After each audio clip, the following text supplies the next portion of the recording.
지금 우리는 그리스도의 그 복음에 대해서 살펴보고 있는데요. 첫 번째 시간 구원의 동기는 사랑이다라고 말씀드렸습니다. 주님께서 우리를 구원해 주신 이유는 여러분들 한 분 한 분을 사랑하시기 때문입니다. 또 구원이 필요한 이유는 죄 때문이었는데요. 우리가 인간 스스로 죄 문제를 해결할 수 없기 때문에 이 죄 문제 해결을 위해서 구원이 필요했습니다. 그리고 지난 시간에 살펴본 것은 구원의 길은 오직 예수 그리스도라는 것이었습니다. 구원이 필요한 우리를 위하여서 주님께서 사랑하는 마음으로 우리를 위하여 십자가에 못 박혀 죽어 주신 것입니다.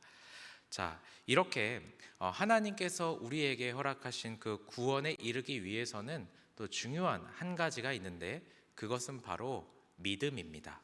저는 오늘 이 시간 여러분들과 함께 구원의 방법인 믿음에 대해서 살펴보도록 하겠습니다. 이 믿음이 중요한 이유가 무엇이냐?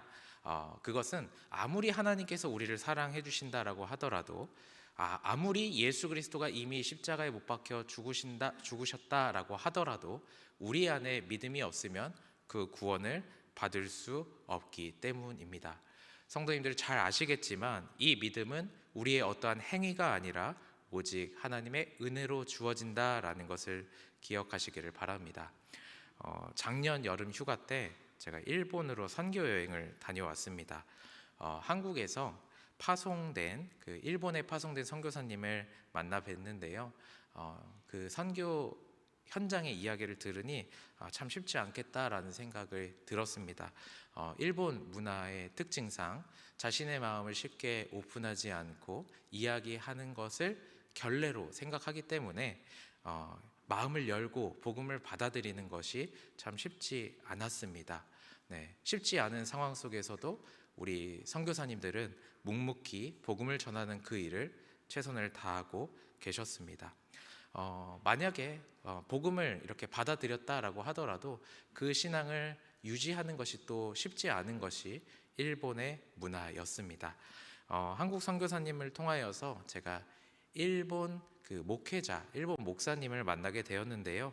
한국 선교사님을 통하여서 복음을 받아들이고 목회의 길로 들어서게 된 일본인을 만나게 되었습니다. 복음이 전해지기 어려운 문화와 환경이지만 선교지의 한 영혼이 예수님을 믿는 그 사실을 바라볼 수 있었고요.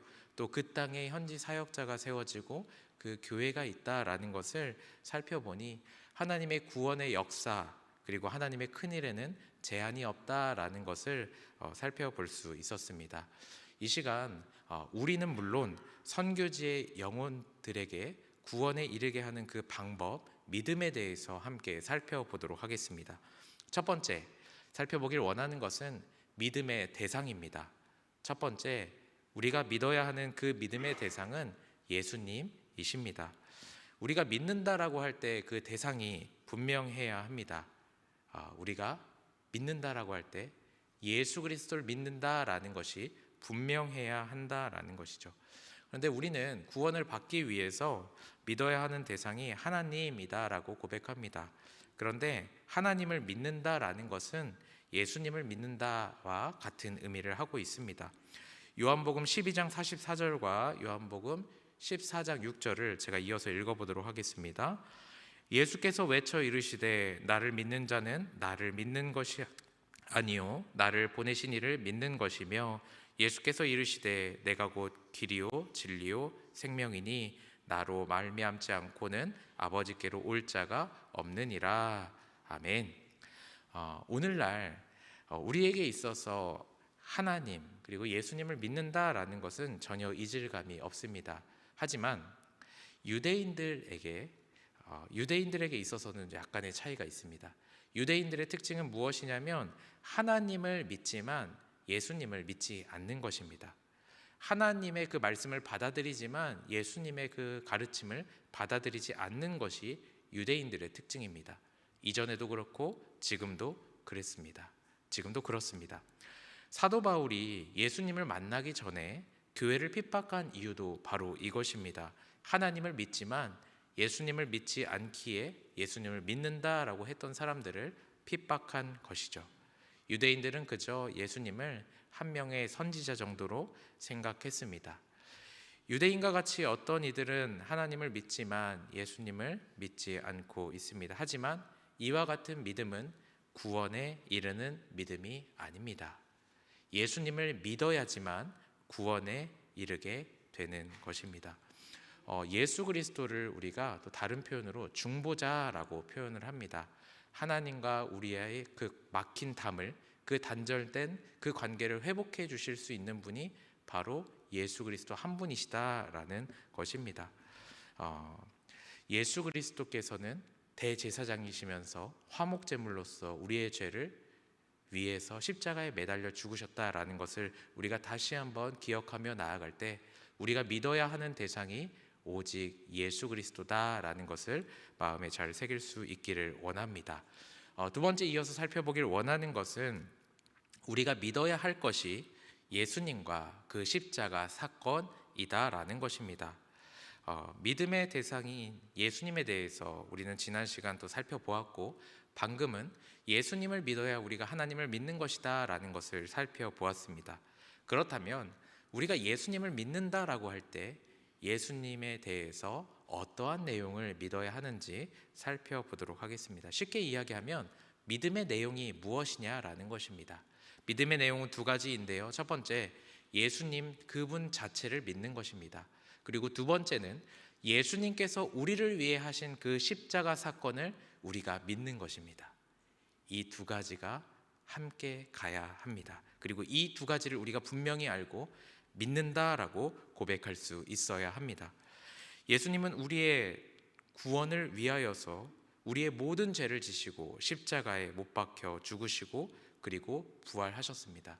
우리는 이러한 예수님, 그리고 그 예수님의 십자가 사건을 믿기만 하면 구원을 얻게 됩니다. 우리의 죄를 대신하여 죽으신 주님을 믿게 될 때 예수님은 우리의 주님이 되어 주십니다. 예수님을 믿는다라는 것은 예수님이 나의 주인이 되시며 우리의 삶을 통치하시는 통치자가 되신다라고 말하는 것입니다. 로마서 10장 9절을 함께 읽어보도록 하겠습니다. 내가 만일 또 하나님께서 그를 죽은 자 가운데서 살리신 것을 내 마음에 믿으면 구원을 받으리라. 아멘. 예수님을 믿는다라는 것은 예수님 자체를 믿는 것과 우리를 구원하시기 위해 행하셨던 그 십자가 사건을 믿는 것입니다. 그때 우리는 예수 그리스도의 삶을 살아가게 될 것입니다. 십자가 사건은 역사적으로 분명한 사건입니다. 그런데 저는 이 시간 여러분들에게 그 십자가 사건이 역사적인 사건에만 머무는 것이 아니라 그 십자가의 사건이 우리의 사건이 되기를 원합니다. 예수님께서 십자가에 못 박혀 죽으셨다라고 그 사실을 우리가 받아들이고 머리로만 아는 것이 아니라 예수님께서 십자가를 지신 그 이유가 나 때문에, 나의 죄 때문에 나를 사랑하셔서 지셨다라는 것을 우리가 고백할 수 있기를 원합니다. 그리고 주님께서 우리를 위해서 지셨던 그 십자가의 길을 우리가 예수 그리스도의 제자로서 온전한 제자로 세워지기 위해서 함께 걸어갈 수 있기를 원합니다. 세 번째 살펴보길 원하는 것은 믿음은 단순하게 믿는다라는 것입니다. 예수님을 통해 하나님을 믿는 믿음, 예수님 그 자체와 예수님의 십자가를 믿는다라는 것, 어떻게 믿을 수 있을까요? 우리는 예수님을 믿는다라는 것에 집중합니다. 어떻게 하면 믿음을 가질 수 있을까 고백합니다. 또 우리 다음 세대 교회 학교 아이들이 겨울 성경학교를 하고 겨울 수련회를 할 때 어떻게 하면 우리 아이들이 믿음을 가질까 우리는 거기에 관심을 갖고 있습니다. 그런데 그 믿음은 앞에서 여러분들 함께 보신 것처럼 그 믿음은 단순하게 믿는 것입니다. 어려운 것이 아닙니다. 민수기 21장 8절에서 9절 우리가 계속 반복해서 다루고 있는데요. 이 민수기 21장 8절에서 9절도 함께 읽어보도록 하겠습니다. 여호와께서 모세에게 이르시되 불뱀을 만들어 장대 위에 매달아라. 물린 자마다 그것을 보면 살리라. 모세가 놋뱀을 만들어 장대 위에 다니 뱀에게 물린 자가 놋뱀을 쳐다본즉 모두 살더라. 아멘. 이스라엘이 불평하여서 불뱀에 물렸을 때 이 놋뱀을 본 사람들은 살았습니다. 하지만 바라보지 못한 사람들은 그 독에 의해서, 그 열에 의해서 죽게 됩니다. 이처럼 믿음은 놋뱀을 바라보는 것과 같이 십자가에 달리신 예수 그리스도를 믿고 그 사건을 받아들이는 것입니다. 단순히 놋뱀을 쳐다보는 것처럼 우리가 단순히 예수님을 믿고 받아들이는 것입니다. 예수 그리스도가 나의 죄를 대신하여 죽으신 구세주라는 사실을 우리가 단순히 믿게 되면 우리는 구원을 얻게 됩니다. 많은 사람들이 어떤 믿음의 경지에 도달하거나 어떠한 참 믿음이 있어야 구원을 받는 것으로 생각하기 때문에 참 이 구원이라는 것을 받아들이기가, 믿음을 받아들이기가 어려울 때가 있습니다. 그런데 성도님들, 우리가 성경에 있는 인물들을 잘 생각해 볼 때 이 믿음이라는 것이 그렇게 어려운 것이 아니며 단순하게 우리에게 주어지는 것이다 라는 것을 살펴볼 수 있습니다. 사마리아 여인, 삭개오, 그리고 십자가의 강도, 소경, 바디메오도 예수님을 그 즉시 믿고 그 즉시 구원을 받게 되었습니다. 구원을 받기 위해서 믿음이 성장할 때까지 기다려야 하는 것이 아닙니다. 구원을 얻는 그 믿음은 단순하게 예수님을 믿으면 되는 것입니다. 성도님들, 이미 예수 그리스도를 단순하게 하나님의 은혜로 믿으신 줄 압니다. 우리 다음 세대와 또 교회 학교 아이들 위해서 기도해 주실 때 우리 아이들이 믿음에 대해서 너무 어렵게 생각하지 않도록, 그 믿음을 하나님께서 은혜로 허락하실 때 그 믿음에 대해서 말씀을 통해 듣고 예배하며 나아갈 때 단순하게 그 믿음 받아들이며 구원의 삶을 살아갈 수 있도록 함께 기도해 주시기를 바랍니다. 네 번째 살펴보기를 원하는 것은 믿음은 구원의 방편이다라는 것입니다. 세례에 대해서 다룰 때 꼭 빼놓지 않는 본문 말씀이 있습니다. 그것은 바로 여러분들과 오늘 제가 읽은 골로새서 2장 12절입니다. 2장 12절을 다시 한번 함께 읽도록 하겠습니다. 너희가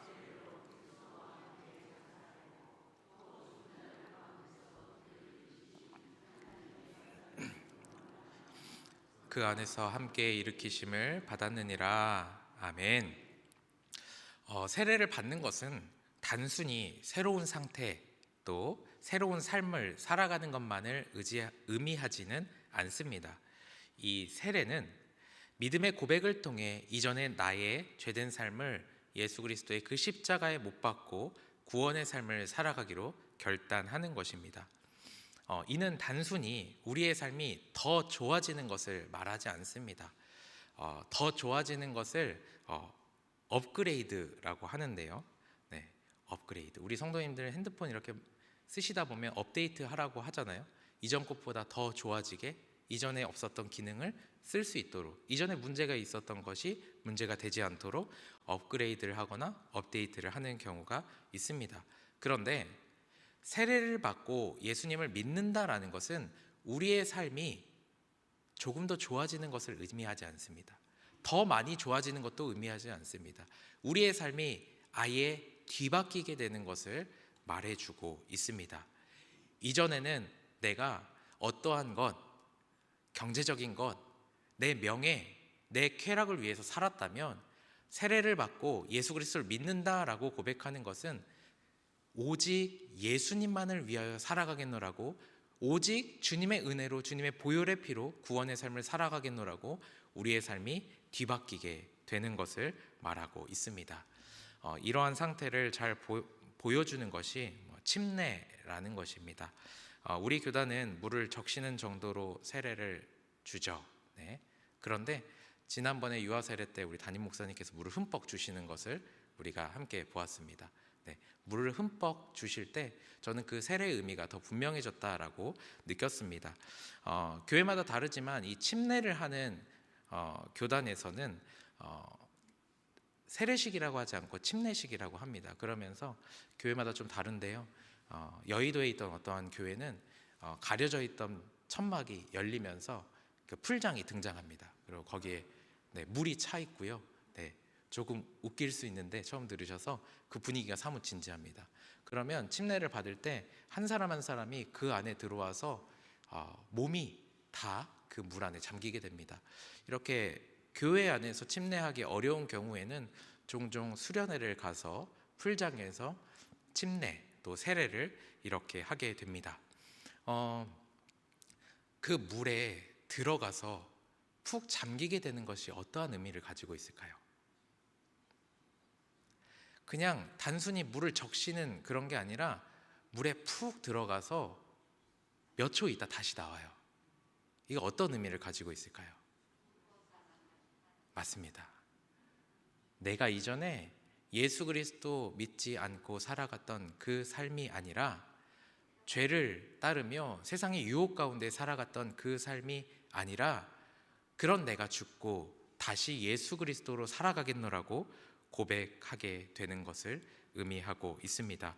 이처럼 세례, 침례 이런 것이 중요한 것이 아니라 예수님을 믿는다라는 것은 그리스도의 죽으심과 부활이 단순히 예수 그리스도의 그 역사적인 사건에만 그치는 것이 아니라 나의 죽음과 내가 이제 예수 그리스도를 통하여서 다시 살아가겠노라고 믿음의 고백을 하게 되는 것입니다. 저는 이것을 조금 제 나름대로 표현하자면 믿음을 통하여서 우리가 십자가를 바라볼 때 객관적으로 십자가를 바라보는 것이 아니라 주관적으로 십자가를 바라보는 것이다 라고 여러분들에게 말씀드리고 싶습니다. 믿음을 통하여서 내가 죽고 예수 그리스도를 통하여서 살아갈 때 더 이상 그 십자가는 누군가의 이야기가 아니라 예수님만의 이야기가 아니라 나와 우리와 우리 교회의 이야기가 됨을 고백하며 나아가기를 원합니다.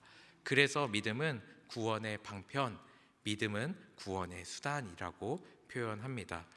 사랑하는 성도님들, 예수 그리스도께서 나를 위해 죽으셨다라는 그 사실을 믿으셔야 합니다. 그러면 믿음을 통하여서 예수 그리스도의 그 사건이 나의 사건이 됩니다. 믿음에 대해서 잘 정리된 글이 있는데요. PPT를 한번 띄워주시면 감사하겠습니다. 믿음이란 세 가지를 잘 정리했습니다. 구원이 인간에게 달려있지 않다라는 것. 두 번째, 인간이 구원을 이루는 것이 아니다라는 것. 세 번째, 믿음은 단지 하나님께서 주시는 것을 믿고 받아들이는 것이다 라는 것입니다. 우리 함께 에베소서 2장 8절의 말씀을 읽어보도록 하겠습니다. 너희는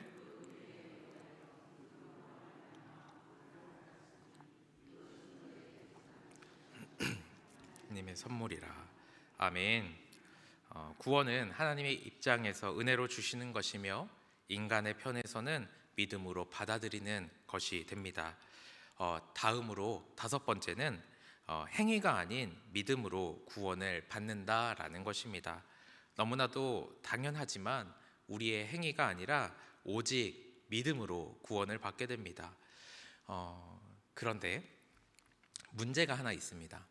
우리가 너무나도 잘 알아요. 믿음으로 구원받고 행위로 구원받는 것이 아니다라는 것 우리 성도님들 너무나도 잘 아실 것입니다. 그런데 문제는 사람이 자꾸 행위를 보태려고 한다라는 것입니다. 나의 선한 일, 내가 어떠한 것을 섬기는 것, 내가 희생하는 것, 이 행위를 마치 구원의 어떠한 것이냐 보태려고 하는 우리의 모습이 있습니다. 은혜가 되기 위해서는 행위를 보태면 안 됩니다. 은혜가 되기 위해서는 오직 믿음으로만 되어야 합니다. 에베소서 2장 9절 제가 읽도록 하겠습니다. 행위에서 난 것이 아니니 이는 누구든지 자랑하지 못하게 함이라. 아멘. 만약 우리의 행위가 구원에 도움이 되었다면 우리는 각자 자기가 한 일을 자랑할 것입니다. 내가 이런 사람이다. 내가 이렇게 했다. 너도 나처럼 이렇게 해야 된다라고 자랑할지도 모르겠습니다. 하지만 구원은 전적으로 하나님의 은혜이며 하나님의 선물입니다. 만약 이 구원에 대해 우리의 행위를 더하고 보태려고 한다면 어떻게 될까요? 만약 사람의 행위를 보탠다라고 하면 그것은 예수 그리스도의 십자가의 피가 부족하다라는 것과 같다라고 볼 수 있습니다. 예수 그리스도의 보혈의 피로 충분한데 자꾸 우리의 행위를 보태면서 나아가는 것은 주님의 보혈의 피를 온전히 신뢰하지 못하는 우리의 고백이 됩니다. 이러한 잘못된 생각과 또한 이러한 연약한 생각은 예수 그리스도의 피를 더럽히는 것이며 예수 그리스도의 십자가를, 그 죽음을 헛되게 한다라는 것을 우리가 기억하며 어떠한 행위를 보태려고 하는 것, 믿음으로 받아들이지 못하고 나아가는 것, 이것에 대해서 우리가 경각심을 가지기를 원합니다. 이어서 디도서 3장 5절과 갈라디아서 2장 16절을 제가 읽도록 하겠습니다. 우리를 구원하시되 우리가 행한 바 의로운 행위로 말미암지 아니하고 오직 그의 긍휼하심을 따라 중생의 씻음과 성령의 새롭게 하심으로 하셨나니 그의 아들을 이방에 전하기 위하여 그를 내 속에 나타내시기를 기뻐하셨을 때에 내가 곧 혈육과 의논하지 아니하고. 아멘. 하나님께서는 누구나 구원을 받을 수 있도록 은혜를 주시고 또 믿음을 허락해 주셨습니다. 그런데 우리 주변에 또 아직 예수 그리스도를 아직 모르는 분들을 살펴보면 때로는 믿음이 참 단순하고 어쩌면 은혜이기 때문에 쉬운 것인데 구원이라는 것이, 믿는다라는 것이 너무 쉬워서 믿지 못하는 경우가 있습니다. 이런 말이 있죠. 세상에 공짜가 없다. 네, 세상에 공짜가 있나요? 세상에 공짜가 없습니다. 세상에 공짜가 없어. 세상에 공짜가 어디 있어와 같이 단순하게 믿는다라는 것은 어떻게 보면 세상 사람들의 입장에서는 구원의 가치가 그리 높지 않는 것처럼 여겨질 수도 있습니다. 그런데 구원과 이 믿음은 주님께서 우리에게 은혜와 선물로 주셨기 때문에 결코 그 가치가 없는 것이 아닙니다. 때로는 이렇게 구원의 가치에 대해서 제대로 모르고 또한 그것이 너무 쉽고 낫다라고 생각해서 복음을 받아들이지 못하는 이들이 있지만 우리가 전해야 되고 우리가 함께 기억해야 하는 것은 구원은 하나님께서 우리에게 선물로 주셨다라는 것입니다. 네. 성도님들, 지난 시간에 제가 선물에 대해서 말씀을 드렸는데 제가 보상과 선물에 대한 이야기를 말씀을 드렸나요? 보상에 대해서 한 번 더 말씀드리겠습니다. 네. 보상이 있고 선물이 있습니다. 이 보상은 내가 수고한 것에 대해서 그에 대한 값어치를 얻는 것, 그에 대한 대가를 취하는 것을 우리가 보상이라고 합니다. 우리가 어떠한 노동을 하고 일을 합니다. 그러면서 월급을 받아요. 이것은 보상인가요? 선물인가요? 보상입니다. 이 보상을 받게 되는 사람의 마음은 어떠한가요? 당연하다라고 생각할까요? 아니면 감사하다라고 생각할까요? 당연하다라고 생각하죠. 네, 당연하다라고 생각합니다. 이게 보상에 대한 우리의 사람의 심리예요. 내가 이렇게 했으니까 나 이렇게 받는 게 당연해 라고 생각하는 겁니다. 그런데 선물은 다릅니다. 여러분들이 어떠한 행위를 한다라고 해서 꼭 주어지는 것이 선물이 아닙니다. 선물을 주고 싶은 그 사람의 마음이 중요한 것이 선물입니다. 네. 그래서 우리가 선물을 받게 되면 마음이 어떻죠?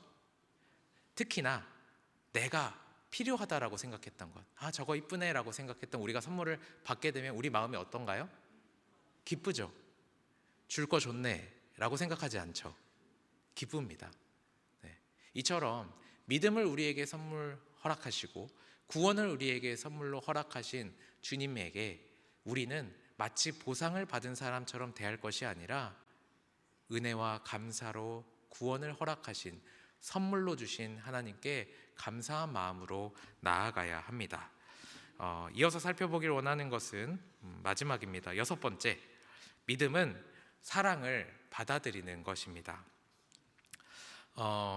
하나님께서는 우리를 사랑해 주셨고 죽기까지 사랑하셔서 예수 그리스도 독생자를 우리에게 보내주셨습니다. 그리고 이 땅에서 우리의 죄를 대신하여 우리가 믿는 믿음의 내용인 우리의 구원을 위해 예수 그리스도께서 십자가에 못 박혀 죽어 주셨습니다. 이 구원의 저면에는, 구원의 전제에는 사랑이 있다라는 것을 기억하기를 원합니다. 구원에 있어서 사랑을 빼놓고는 결코 논할 수가 없습니다. 왜냐하면 우리를 구원해 주신 이유가 무엇 때문이죠? 사랑 때문입니다. 믿음은 이러한 하나님의 사랑을 받아들이는 것입니다.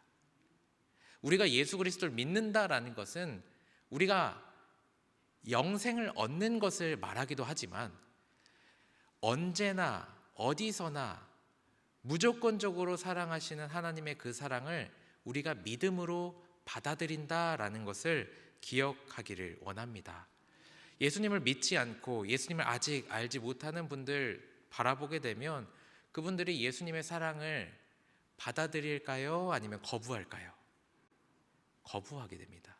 왜냐하면 이 믿음이 없기 때문에. 주님의 사랑을 받아들일 수 있는 이 믿음이 없기 때문에 믿음 없는 분들은 하나님의 사랑을 받아들이고 느낄 수가 없는 것입니다. 이미 하나님께서 우리에게 믿음을 주시고 선물로 주시고 감사한 마음으로 나아가는 우리 대강교회 모든 영가족 여러분, 주님께서 주신 그 믿음을 간직하며 살아갈 때 주님의 사랑을 외면하시지 않기를 바랍니다. 어떠한 일이 있어도, 내가 어떠한 모양으로 살아도, 내가 때로는 어떠한 죄를 짓는다라고 할지라도 하나님께서 여러분 한 분 한 분을 끝까지 사랑하신다라는 그 사실을 믿음으로 받아들이며 살아갈 수 있기를 원합니다. 그리고 한 가지 우리가 경각심을 갖기 원하는 것은 이 하나님의 사랑을 거부하게 될 때 거부하는 그 상태가 심판을 받게 된다라는 것입니다. 이렇게 성경에서 심판에 대해서 이야기하는 것은 정말로 우리를 심판하기 위하심일까요? 아니면 그 죄와 그 사랑을 거부하는 것에 대한 경각심을 알려주시면서 하나님께 돌아오기를 원하시는 걸까요? 우리 성도님들 잘 아시리라 믿습니다. 요한복음 3장 18절 함께 또 읽어보도록 하겠습니다. 그를 믿는 자는